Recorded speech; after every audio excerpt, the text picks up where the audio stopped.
E aí Deus começou a colocar alguma coisa no meu coração. E ontem eu estava estudando e eu quero falar um pouquinho sobre a arca na casa de Obed-Edom. Amém? Vamos ler?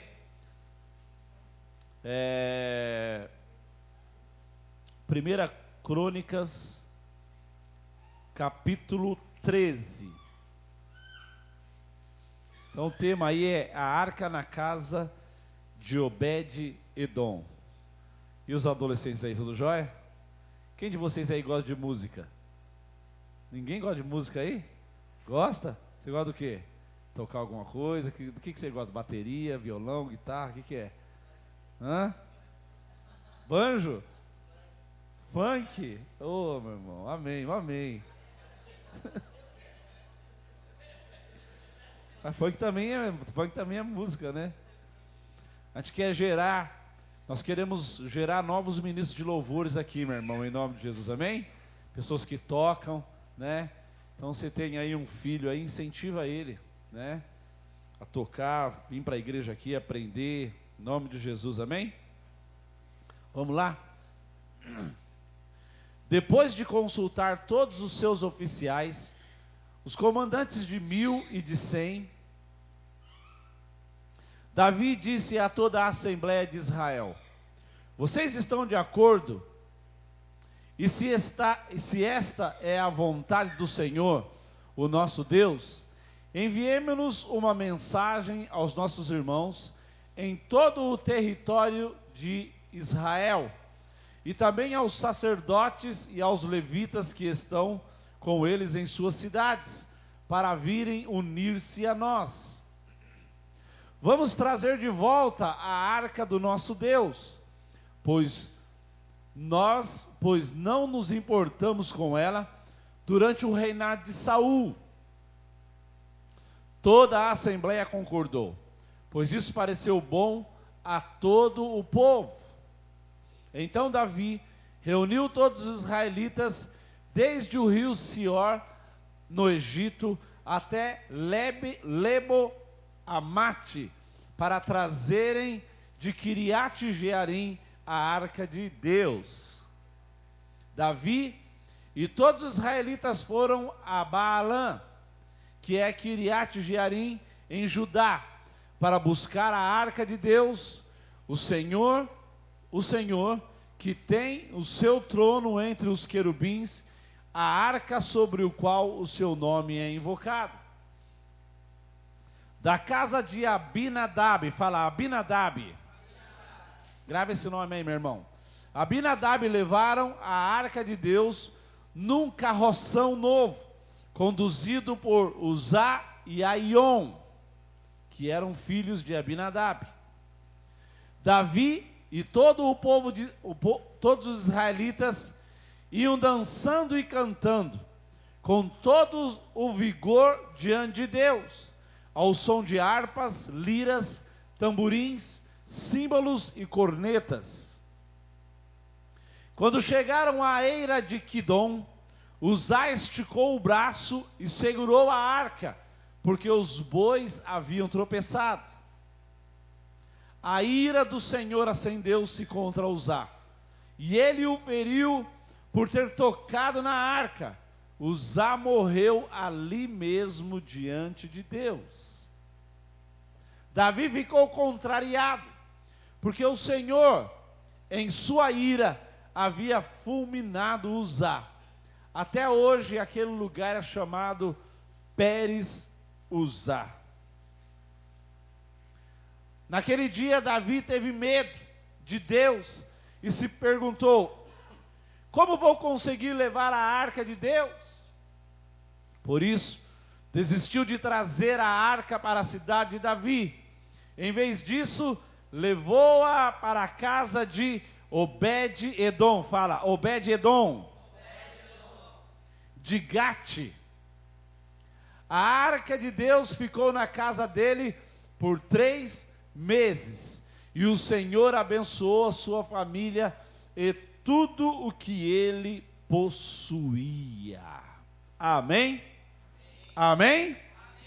Pai, em nome de Jesus, ministra no nosso coração, Pai, a Tua palavra nesta noite. Fala conosco, ensina-nos esse princípio, em nome de Jesus Cristo. Amém. Isso aqui é uma história muito linda, meu irmão. E tem pessoas aqui na igreja que são novas, que não conhecem ainda muito a Bíblia. Então eu vou tentar trazer um resumo anterior aqui, para você entender o que é esse ponto aqui, né? Então Davi, ele assume o reinado, ele é o sucessor de Saul. Saul foi o primeiro rei de Israel, né? Antes de Saul havia quem? Samuel, né? E na época de Samuel, havia um sumo sacerdote chamado Eli, que tinha 2 filhos, Ofni e Finéias. Nessa época, a arca de Deus, que significa, a arca era um caixote, né? E em cima desse caixote haviam 2 querubins. A arca foi mandada, né? Deus deu instrução para para os homens daquela época fazerem a arca, né? Abraão, né? Fizeram a arca e, na verdade, ela era toda envolta em ouro, e dentro dela havia alguns utensílios lá. E a arca, ela era uma representação da presença de Deus no meio do povo. Então isso era o que a arca representava, a presença de Deus no meio do povo. Então quando a arca estava no meio do povo, o que acontecia? Os povos vizinhos ficavam apavorados, porque quando os levitas pegavam a arca, colocavam no seu ombro, e eles levavam a arca, né, quando eles iam para a guerra, né, eles colocavam a arca, e quando o povo via que a arca de Deus estava chegando, meu irmão, eles tremiam na base, porque não havia como derrotar o exército de Israel, por causa que a presença de Deus estava junto com eles. Então, meu irmão, quando a presença do Senhor está na tua vida, o inimigo treme nas bases, porque ele sabe que não pode te derrotar. Mas quando você está sem a presença do Senhor, você se torna uma pessoa vulnerável. Então o que acontece, meu irmão? Até aquele tempo, a arca estava lá, só que Eli começou a pisar na bola. Eli começou a ter sérios problemas de caráter, não corrigir seus filhos. Isso, sentem aí, adolescentes, vocês vão aprender algo bom aqui hoje. Só o cachorro que não pode entrar. Pastor Alex, segura ele aí, tá? Amém. Senta aí, senta aí. Seus filhos começavam a agir de forma errada, e ele, como pai, de vez de corrigi-los, não os corrigiu. E esse é um dos grandes problemas hoje, meu irmão, né? Vocês aqui gostam que o pai de vocês corrija vocês? Sim ou não? Hein, João? Que o Tidão dá uns cascudos em você lá, né? Pega o João pela orelha: ô João, o que você está fazendo aí, João? Então mas é bom, ser corrigido é muito bom. E eu falo para vocês, vocês pegaram essa época que vocês viviam, uma época boa, porque a época dos nossos pais, né, pastor, né, era cinta, meu irmão, o negócio comia solto, né, vara aí, o que estava na mão ia para cima, né, Giovanni, né, era pedaço de pau, o negócio era, né, a nossa mãe foi a nossa primeira juíza, né, da vara da justiça, né. A primeira juíza da vara da justiça que nós tivemos foi a nossa mãe e nosso pai, né? E aí aconteceu, eles começavam a agir errado, levavam as prostitutas para dentro do tabernáculo, e ali eles mantinham relação sexual. E Eli, vendo aquele negócio todo, não corrigia os filhos. E aí os filisteus, estou contando a história para você se atualizar aqui, tá? Os filisteus vieram lutar contra o povo de Israel, e aí pegaram a arca, levaram a arca, o Finéias. Mas aí, meu irmão, o que aconteceu? Só a arca, eles perderam o contato, a ligação, perderam a comunhão. Os filisteus vieram, deram contra eles, mataram Ofni e Finéias, os dois morreram no mesmo dia, roubaram a arca, levaram a arca para a cidade deles. E aí um homem sai correndo lá da guerra, e Eli, a Bíblia diz que ele era um homem gordo, com certeza vivia para comer, meu irmão, vivia para comer, né? E lá sentado na sua cadeira lá, e aí vem o menino correndo, fala para ele: olha, roubaram a arca do Senhor, levaram a arca do Senhor, e os seus 2 filhos foram mortos. Naquela hora ele recebe aquele impacto, a Bíblia diz que ele cai para trás, quebra o pescoço e morre. Então no mesmo dia, morreu o pai e os 2 filhos, no mesmo dia, meu irmão. E a arca é levada, e a arca vai para a terra dos filisteus. E quando a arca chega na terra dos filisteus, o que acontece? A maldição começa a cair sobre eles, porque eles não têm estrutura para suportar a presença de Deus. E a Bíblia diz que começa a surgir doenças no meio do povo, câncer, né? Começa a surgir pragas, né? Enfermidades, e eles ficam desesperados, meu irmão, falando: nós vamos morrer, porque, né, eles pensaram que pegando a arca de Deus, eles se tornariam invencíveis. Mas não é assim. Para você ter a arca de Deus, você precisa estar de acordo com o que a arca exige de você. Para você ter a presença de Deus reinando na tua vida, você tem que ter um coração puro. Amém? Um coração puro. A Bíblia diz que Deus não resiste a um espírito quebrantado e a um coração puro, meu irmão. E eles não tinham isso. E eles começam a ficar doentes.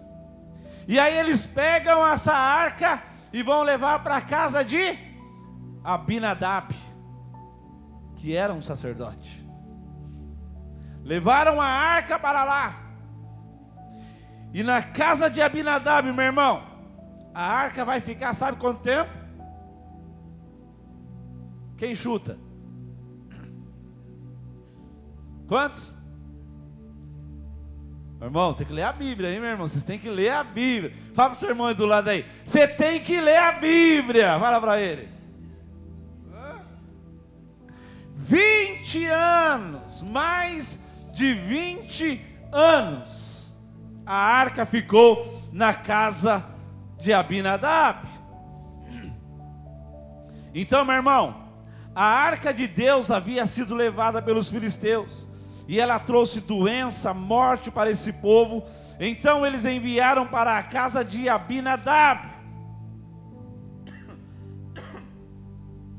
Possivelmente, quando a arca chega na sua casa, seus filhos, Uzá e o outro, eram ainda pequenos. Vai entrando na história aí para você entender o que está acontecendo. Eu não vou falar aqui o que a Bíblia não fala, tá, meu irmão? Porque a Bíblia, ela só conta esse assunto e ela parte para outro. Mas a gente pode conjecturar algumas coisas aqui. Quando a arca chega na casa de Abinadab, possivelmente Uzá e Aiô, né, que é o nome do menino do outro, talvez eram adolescentes, assim como João, eram ainda meninos. E Abinadab pega aquela arca e coloca lá, ou na sala da casa dele. E as crianças ali, meu irmão, começavam, haviam a arca, brincavam em torno da arca, talvez, vamos conjecturar que fosse assim. Então eles eram pequenos, meu irmão. O texto diz que ela ficou por mais de 20 anos na casa de Abinadab.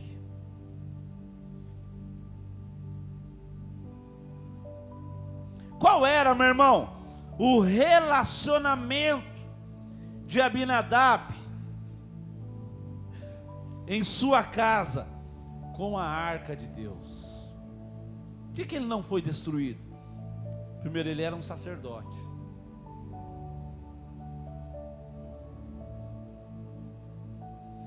E aí eu fico me perguntando, qual que era o relacionamento dele com a arca?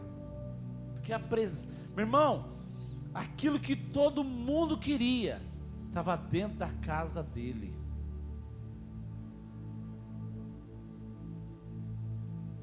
Então ali, meu irmão, ele poderia estar ensinando princípios para os seus filhos.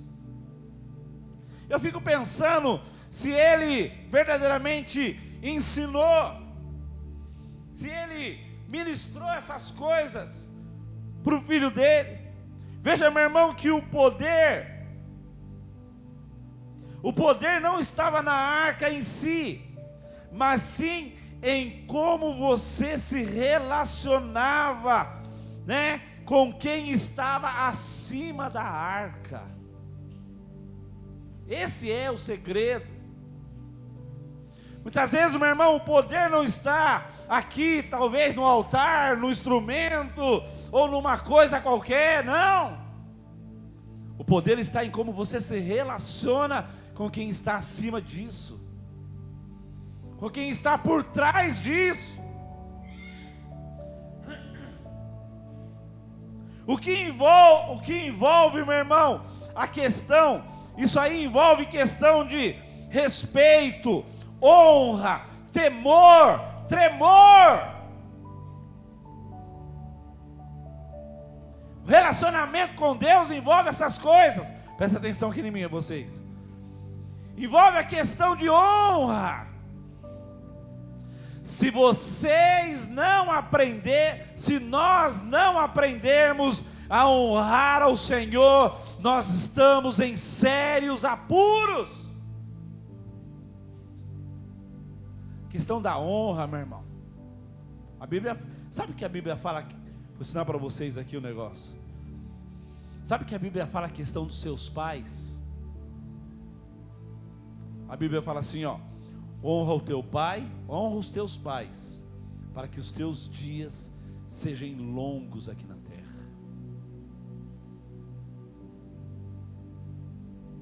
E muitas vezes nós desonramos nossos pais, quando nós não os respeitamos, quando nós não fazemos aquilo que eles pedem para nós fazermos. E sabe por que às vezes umas pessoas morrem fora de tempo? Por causa que elas não aprenderam a honrar seus pais. Quando o pai fala assim: olha, não vai para aquele lugar, não se envolva com aquela pessoa, porque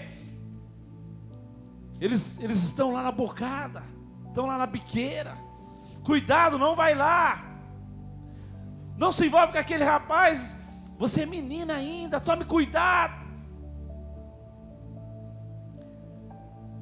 E aí, por não honrar pai e mãe, isso é um grande perigo na vida de vocês.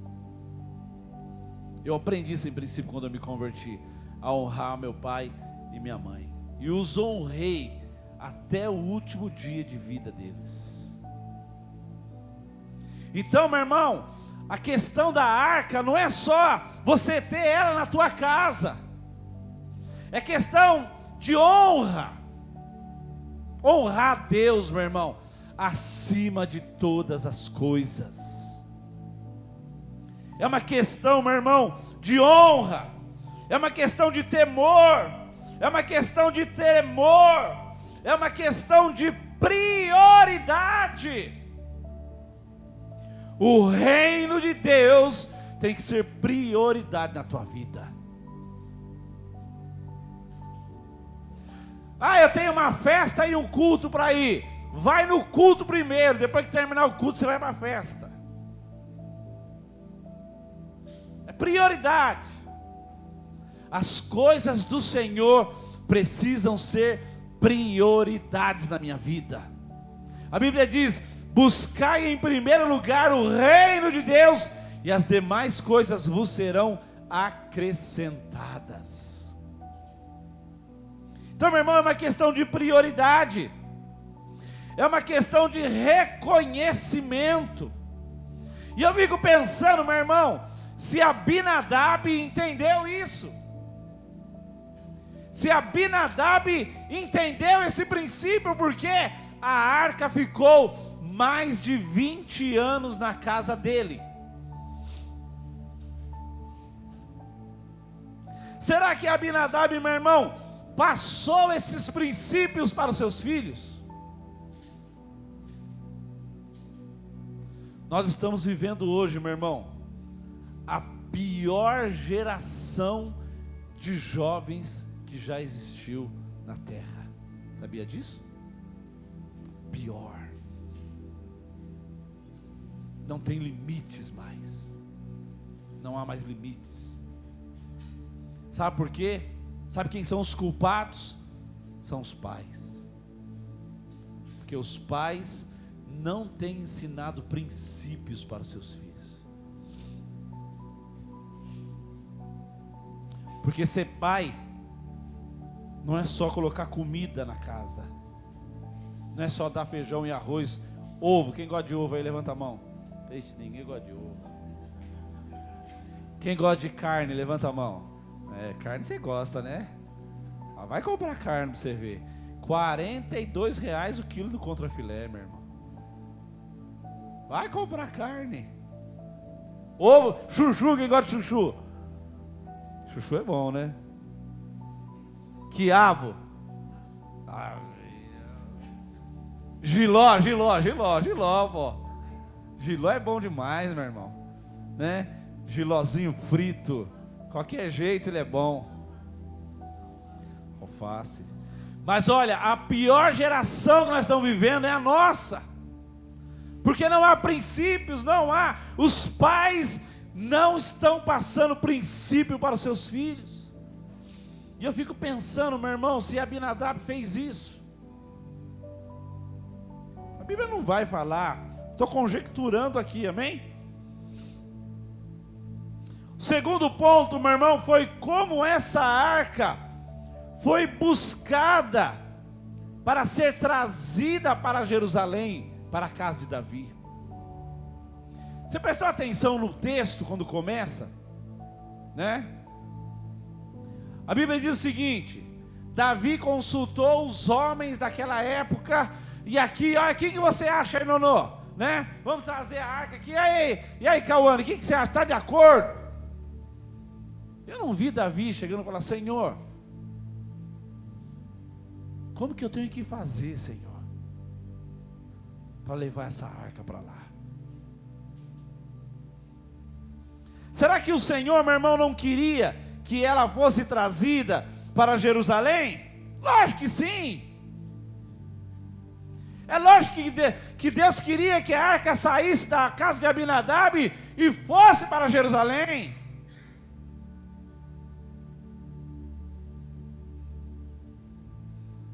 Então vamos analisar, meu irmão, a atitude de Davi para trazer a arca. Primeiro, ele consulta todo mundo, menos a pessoa mais importante. Às vezes o nosso grande problema é esse, meu irmão. Você vai tomar decisões sérias na tua vida. Você consulta o seu amigo, consulta outras pessoas, mas a pessoa mais importante da tua vida, você não consulta. Vocês vão casar um dia aqui, viu? Espero, né? E quando vocês forem casar, presta atenção aqui no que eu vou falar. não case só porque a menina é bonita, ou só porque o rapaz tem um olho verde e é um rapaz sarado. Busque ao Senhor, consulte a Ele, consulte a Ele. Senhor, é Ele que o Senhor tem para mim? Senhor, é essa mulher que o Senhor tem para mim? Vai tomar uma decisão, vai comprar alguma coisa, meu irmão, que envolve dinheiro, consulte ao Senhor.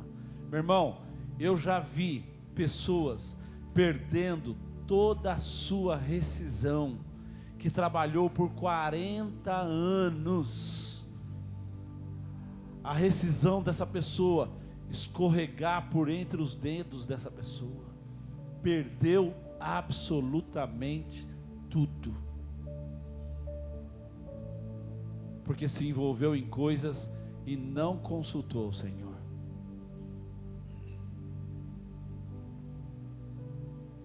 Davi entrou por esse caminho, meu irmão. Ele consultou todo mundo, mas não consultou o Senhor. Você tem consultado ao Senhor nas decisões que tem tomado, meu irmão? Consulta Ele, a profissão que você vai fazer. Senhor, onde o Senhor quer que eu trabalhe? Meu irmão, não trabalhe somente para ganhar dinheiro. Sabia disso?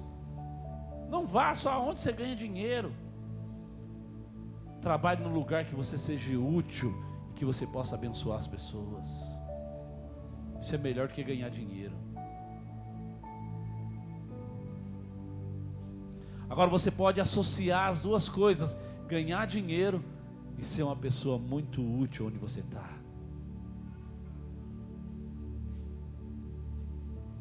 Então, meu irmão, nós achamos que Deus depende de nós para alguma coisa. Achamos, meu irmão, que as nossas estratégias, esse Davi estava pensando, eu tenho a estratégia, vamos fazer um carroção aqui, vamos fazer. Fez café, João, para nós? Vamos fazer uma carroça aqui, pega uns boi novo aí, vamos colocar a arca lá e vamos levar. E aí, meu irmão, a Bíblia diz que eles estavam eufóricos. É uma festança, né? Tocando os instrumentos, dançando, pulando, gritando, e a arca está voltando, e eu estou achando que Deus está concordando com tudo isso. Então, às vezes a gente acha que Deus precisa da gente. Deixa eu falar uma coisa para você, meu irmão. Deus não precisa de você.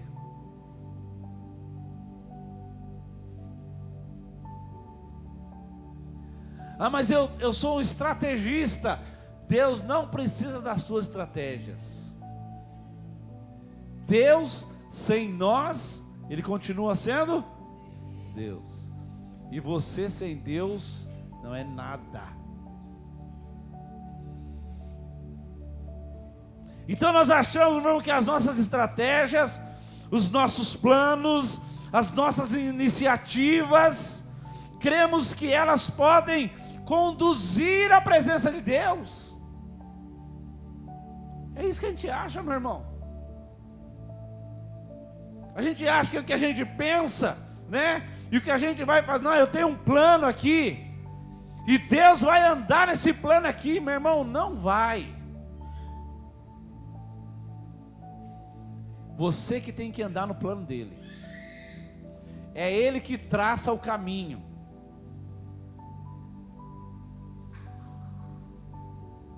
Vamos fazer uma carroça. Vamos criar um meio para as coisas funcionar. Agora preste atenção nisso. Tudo estava indo muito bem, até os boi tropeçar.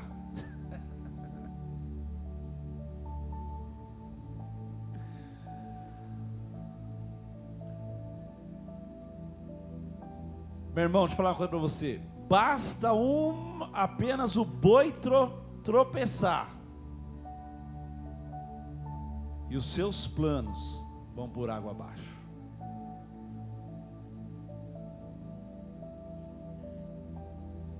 Tudo vai tão bem, meu irmão, até que o boi tropeça. O boi já tropeçou alguma vez aí nos seus planos aí? Hã?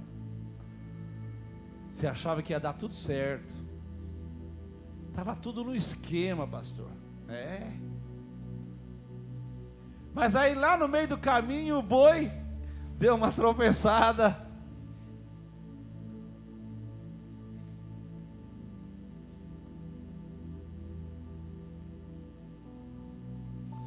O tropeço do boi, meu irmão, não foi para você desanimar. O tropeço do boi não é para você desanimar, não é para você ir embora, não é para você abandonar tudo, mas sabe para que é o tropeço do... Sabe para que o tropeço do boi serviu para Davi? Ele retrocedeu para ele reconhecer que ele estava errado. E muitas vezes o boi tropeça para que você reconheça que o que você está fazendo está errado, que o meio que você está usando está errado.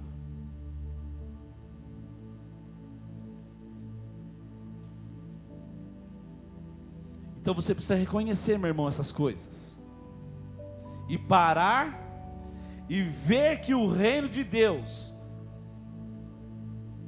Vou te falar uma coisa para você. Quando o boi tropeça e a arca vai cair, meu irmão, teve boa intenção.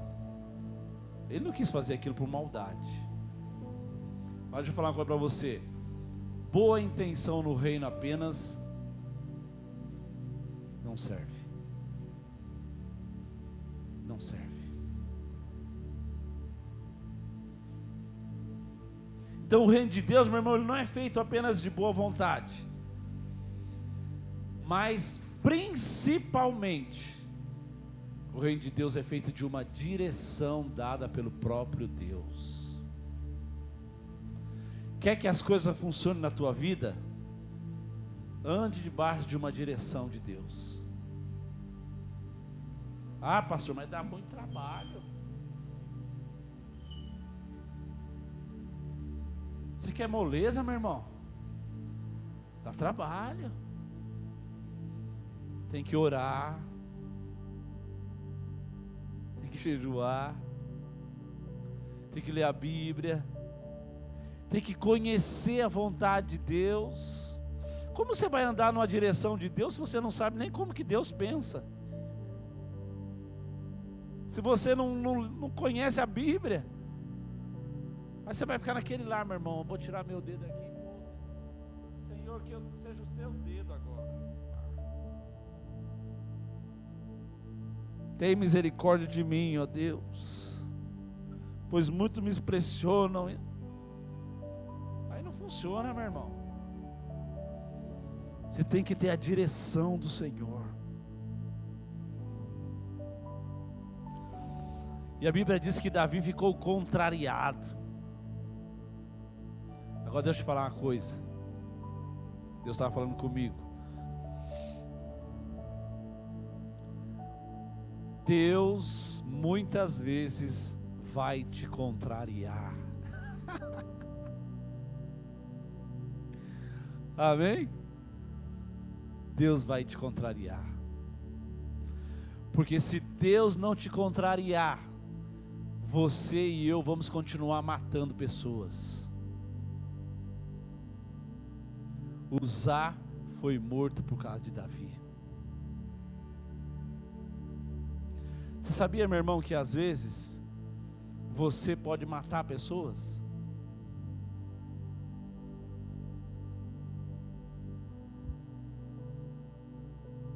Sabia disso? Não, pastor, eu nunca tirei ninguém. Eu nunca esfaqueei ninguém. Mas a tua língua mata. A nossa língua mata. Os nossos julgamentos matam.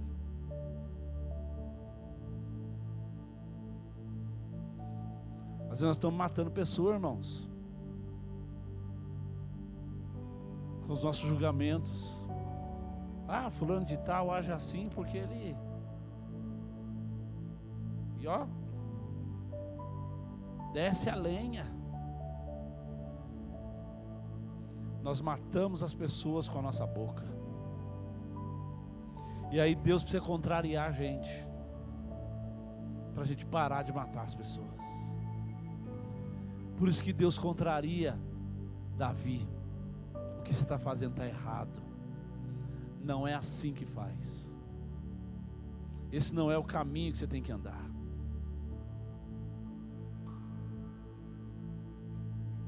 E aí chega, meu irmão, Davi volta, cai em si e fala: eu estou errado. Aí, de vez quando ele tirou a arca da casa de Abinadab, e ele vai levar para a casa de Obed-edom, que também era um sacerdote. E a Bíblia diz que a arca vai ficar quanto tempo na casa de Obed-edom? 3 meses. Meu irmão, pensa você, a Bíblia ficou 20 anos na casa de Abinadab, e a Bíblia não fala que aconteceu muita coisa lá não. Pelo menos não está relatado isso. Mas a Bíblia fala que a arca ficou 3 meses na casa de Obed-edom e revolucionou a vida dele radicalmente. Mudou tudo, meu irmão. Mudou o relacionamento familiar. A miséria foi embora. As doenças foram embora. O desarranjo foi embora. As pragas foram embora. As injustiças foram embora. Deus veio ali, meu irmão, e mudou tudo. A glória de Deus se manifestou ali, meu irmão. Por que aconteceu isso? Por que na vida dele houve uma metanoia tremenda, e na vida de Abinadab a Bíblia não fala que aconteceu as coisas? 3 meses, tudo mudou. Meu irmão, a tua vida pode mudar em pouco tempo. Pastor, não, eu preciso de 10 anos para chegar a pregar aí como você está fazendo. Não, meu irmão, se você se posicionar, Juninho aqui é um dos mais novos, se ele se posicionar, daqui 6 meses, Juninho está aqui, né? Sendo usado pelo Senhor, profetizando, liberando a palavra, trazendo coisas extraordinárias, revelação profunda, que talvez você que está 10 anos na igreja não tem. Deus pode mudar a tua história em 3 meses, meu irmão, em 2 meses, em 1 mês, Deus pode mudar a história da tua vida. Para Deus não há tempo. A questão é como você vai se relacionar com a arca. Essa é a questão. 3 meses. Ele ficou lá. E aí Davi vai buscar a arca. Sabe o que Obed-edom fez? Mulher, arruma as coisas. Põe tudo na carroça. Vamos embora. Porque a arca está indo e nós vamos junto com ela.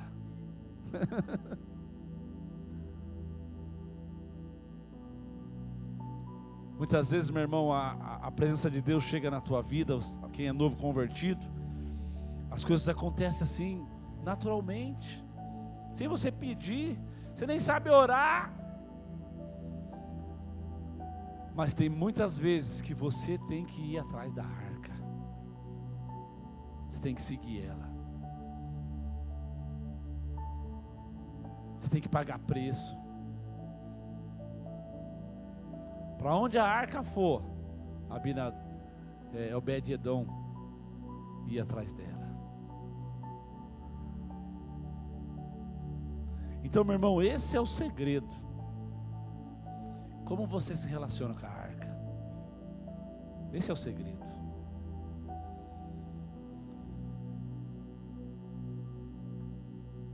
Nós precisamos aprender isso, meu irmão. Precisamos aprender essas coisas.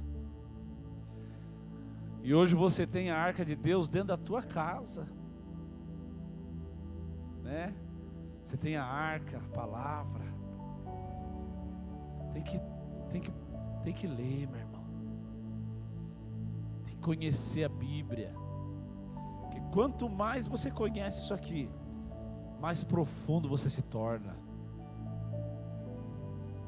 Quanto mais você conhecer da Bíblia, meu irmão, mais ferramenta Deus vai ter para usar você. Quer um conselho? Leia a Bíblia. Jovens, leiam. Eu sei que vocês não gostam de ler. Sabe qual que é o segredo de vocês se tornarem homens e mulheres poderosos na terra? Sabe qual que é o segredo? É ler. Se vocês entenderem isso, ninguém segura vocês mais. Tem um homem nos Estados Unidos chamado, como que chama aquele médico que opera? Ben Carson. Tem um filme dele, Mãos Talentosas. Assiste esse filme. Ben Carson foi criado pela sua mãe, e ele tinha um outro irmão. A mãe dele saía para trabalhar e os dois ficavam em casa. E a mãe, ela ia nos sebos daquela época, pegava um monte de livros e trazia e deixava dentro de casa e falava: vocês têm que ler. E Ben Carson e seu irmão começaram a ler, a se apaixonar pela leitura. Ben Carson se tornou no maior neurocirurgião de crianças siameses que existe no mundo. Aquelas crianças que nascem com a cabeça grudada uma na outra, sabe? Ele é especialista em operar essas crianças. E o seu irmão se tornou um grande engenheiro de uma multinacional. Se vocês aprenderem a ler desde criança, vocês nunca mais serão as mesmas pessoas. Esse é o segredo. Leia.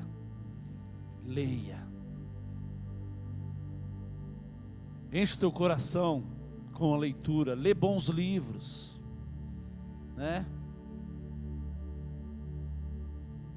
Deixa a rua um pouco. Ah, pastor, quer dizer que eu não posso mais brincar na rua? Não, pode. Mas separe pelo menos 1 ou 2 horas para vocês lerem. Se dedique a isso. E você, meu irmão, lê. Você que já é velho aí, né? Está com os quilômetros rodados. Comece a ler, meu irmão. Qual foi o último livro que você leu esse ano? Eu não vou falar para levantar a mão, meu irmão, porque se eu falar aqui, eu acho que 1 ou 2 vai falar que leu um livro esse ano.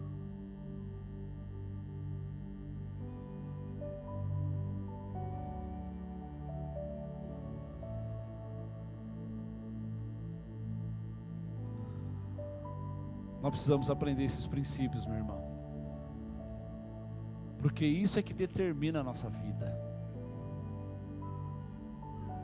Meu irmão, esquece esse negócio de que você vai vir para a igreja e você vai passar na fileira do sal grosso, na estrada do sal grosso, e quando você sair do outro lado, tudo está resolvido. Vou passar nos 7 portais, vou levar a rosa para minha casa. Meu irmão, esquece isso, meu irmão.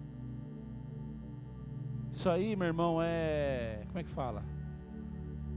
Isso é misticismo. O que faz a diferença na tua vida é conhecimento, meu irmão. Porque no dia que o bicho pegar, meu irmão, no dia em que o negócio ficar brabo, o sal grosso não vai fazer nenhuma diferença, meu irmão. Você cata ele e vai fazer churrasco. Na hora que o bicho pegar, meu irmão, é o teu conhecimento que vai te sustentar. É a tua fé. É isso que te sustenta. Amém? Só que acontece, o misticismo, a pessoa gosta, né? Imagina eu e o pastor Alex aqui começar, mama, vamos fazer agora o culto do sal grosso, traga aí seus pedidos, né? Enche. Mas não é isso que a gente quer. A gente quer que você seja uma pessoa sólida, amém? Uma pessoa firme, uma pessoa que bate o vento, né? Faz isso, faz aquilo outro. Você está firme e forte no Senhor. Aleluia. Amém? Feche teus olhos um pouco.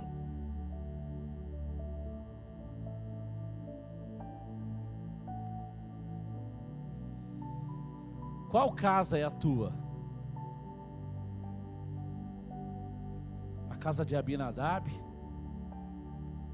Ou a casa de Obed-Edom?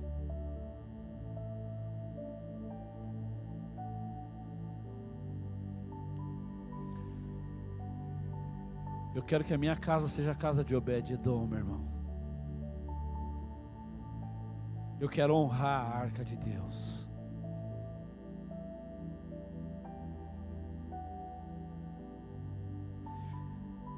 Interessante que eu fico me perguntando, por que Deus permitiu que a arca fosse levada para a casa de Obed-Edom, hein? Deus podia levar a arca para outro lugar, Davi não podia levar a arca para outro lugar, mas por que leva lá para a casa dele? Porque Deus conhecia o coração de Obed-Edom.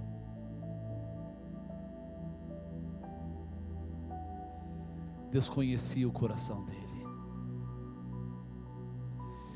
E Deus falou assim: quando a minha arca chegar lá, Ele vai me honrar, Ele vai me temer, Ele vai tremer na minha presença, e eu vou abençoar aquela casa, eu vou restaurar toda aquela família, eu vou restaurar tudo que está fora de ordem, eu vou suprir todas as suas necessidades, porque eu conheço o coração de Obed-Edom. Quando Deus encontra o teu coração quebrantado, meu irmão, quando a presença de Deus encontra o teu coração desejoso e ansioso, falando: Senhor, eu quero mais, Senhor, eu quero aprender, Senhor, eu quero crescer, Senhor, eu quero viver uma vida para o Senhor. Pode ter certeza, meu irmão, que Ele virá a teu encontro. Ele virá. E Ele vai começar a colocar a casa em ordem, meu irmão. Ele vai começar a trazer curas, Ele vai começar a restaurar, Ele vai começar a arrumar os muros que estão quebrados, o telhado que foi rompido, destruído. Ele vai colocar um telhado novo, uma parede nova, portas novas, janelas novas, piso novo. Ele vai trazer o suprimento.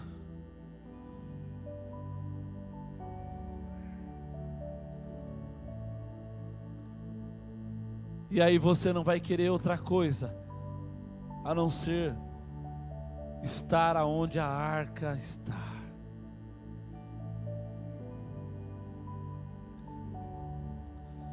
E aí quando Davi vai levar a arca para Jerusalém, aonde a arca vai? Nas costas de Obed-edom. Talvez seus filhos, né? Porque naquele tempo eles tinham muitos filhos. Pega aí Zezinho, pega aí Marcelo, pega aí João, um de cada lado, vamos lá. A arca do Senhor. E a Bíblia diz, né, se você continuar lendo o texto, acho que não é nesse texto, mas no outro, lá no outro texto, cada passos, não sei quantos passos eu não gravei, que eles davam, Davi sacrificava um animal. Davam mais uns passos, outro animal era sacrificado. Quando se faz aquilo que o Senhor mandou você fazer, ninguém vai morrer. Amém?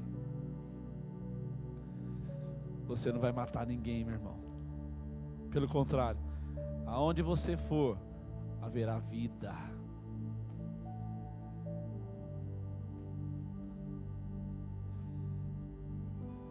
Você já viu aquelas pessoas que o negócio tá bom, né? Tá uma alegria. Aí aquela pessoa chega, estraga tudo. O negócio vira uma bagunça, uma confusão terrível. Isso aí é o que não tem a presença de Deus, meu irmão. Agora já pensou, viu aquela pessoa, né? O negócio, o clima tá meio para baixo, tal. Aí chega o irmão, oh! Aí o negócio já, opa, parece que tem um ar novo, uma alegria nova. Ele já chega rindo. Eu sou assim, irmão, porque eu sou rindo, né? Eu dou risada, eu já chego dando risada. Essa, irmão, onde você for, a bênção do Senhor vai te acompanhar. Por onde eu for, a minha bênção, a tua bênção me seguirá. Aonde eu colocar a planta dos meus pés, prosperará. A minha entrada e a minha saída, bendita será. Pois sobre mim é uma promessa, prosperarei, transbordarei. Vamos cantar esse cântico? Vamos lá, pastor? Dá para ser aqui? Dá para ser aqui ou não? Hã? Dá não? Ô, irmão, né? Pega a cifra aí, põe aí, vamos que lá. Nós vamos cantar esse cântico agora, meu irmão. Mas amém. Põe ele no seu planejamento aí, para a gente cantar qualquer dia em nome de Jesus. Amém?